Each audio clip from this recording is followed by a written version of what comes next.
শহরের বিভিন্ন বাজারগুলিতে খাদ্য দপ্তরের অভিযান অব্যাহত রয়েছে। ভোটের মুখে কয়েকদিন এই অভিযান বন্ধ থাকার পর বুধবার ফের মহারাজগঞ্জ বাজারে অভিযান চালায় খাদ্য দপ্তরের এনফোর্সমেন্ট টিম।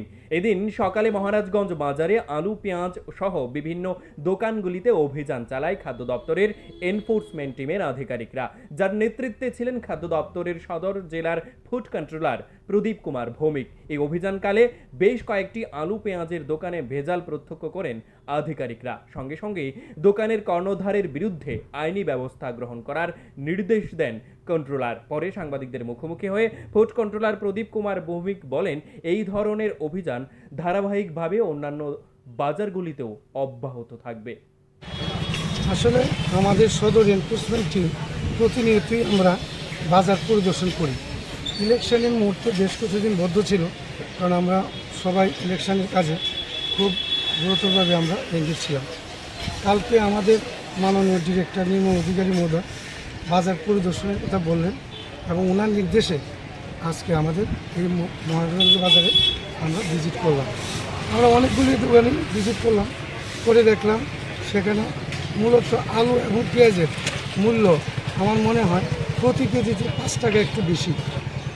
হোলসেল মার্কেটে তারা বলছে যে সোর্সে নাকি তাদের মূল্যটা বেশি, কিন্তু তাদের কাছে প্রয়োজনীয় কাগজপত্র চাইলে তারা এইভাবে কোনো সদুত্তর আমাদের কাছে দিতে পারেনি, কোনো রেকর্ডও আমাদেরকে দেখাতে পারেনি।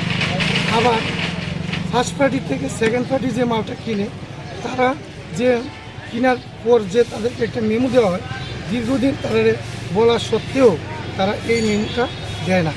তো এই দুই ফার্স্ট পার্টি সেকেন্ড পার্টি দুই পার্টির পক্ষে পড়ে আসলে সাধারণ ক্রেতাদের একটু অসুবিধার সম্মুখীন হচ্ছে। আমার মনে হয় ফার্স্ট পার্টি জনে মালগুলি কিনে তখন যদি তাদেরকে মেমোটা দিয়ে দিত, তাহলে বাজারটা আরেকটু মূল্য নিয়ন্ত্রিত থাকতো। এই ব্যাপারে আমাদের মাননীয় খাদ্য অধিকর্তা এবং সদর মহকুমা শাসক অনেকবার আমরা কেন্দ্রীয় স্তরে তাদের সাথে মিটিং করেছি, আমরা বলেছি, কিন্তু আসলে প্রথম যখন করি তখন তারা দেয়, পরবর্তীকালে তারা অফ করে দেয়। তো এইগুলি সঠিকভাবে এটা চালু করতে গেলে এটা আমাদের হেডকোয়ার্টার থেকে কঠোর পদক্ষেপ নিতে হবে, আইনি আরও শক্ত করে নিতে হবে। বর্তমানে যে আইনটা চালু আছে এই আইনের দ্বারা এর বেশি করাটাও সম্ভব না। তো যাই হোক, আজকে আমরা রিটেল মার্কেটও পরিদর্শন করেছি, করে আমরা দেখলাম পেঁয়াজ প্রতি কিলো 35 টাকা এবং আলুও ভালোটা প্রতি কেজি 35 টাকা। আমার মনে হয় এই মূল্যটা প্রতি কিলো প্রতি 5 টাকা একটু বেশি আছে।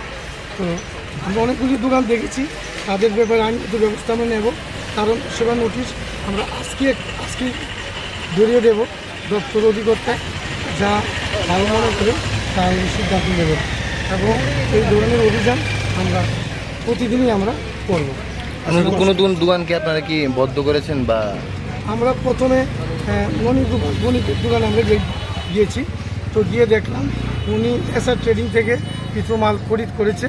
তো ওই মালগুলির মেমো চাইলে উনি আমাকে দেখাতে পারেনি এবং ওনার যে দ্রব্যমূল্য তালিকা সেটা 2 মাস ধরে এটা মেনটেন নেই। তো এবং বাটকারের ব্যাপারটা লিগেল মেট্রোলজি দেখে তারা প্রতিনিয়তই করে, আমাদেরও টিম মেম্বার তারা আজকে যদিও তারা আসেনি।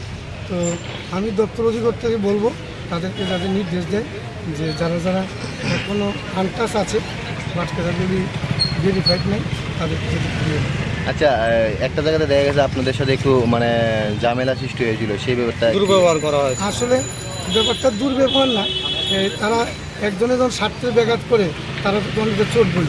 তাদেরকে জনকে বোঝানো হয়েছে যে তুমি এই অপরাধ করেছো, এই অপরাধের পরে আমাদের এই জিনিসটি করতে হবে, তখন তারা চুপ হয়ে গেছে। আসলে প্রশাসনের ঊর্ধ্বে তো কেউই না, আর আমরা আইনের মধ্য থেকেই আমরা কাজ করছি এবং দপ্তরের যে ঊর্ধ্বতন কর্তৃপক্ষ ওনার নির্দেশ অনুসারেই আমরা কাজটা করছি। Bureau report, news live 24 Tripura.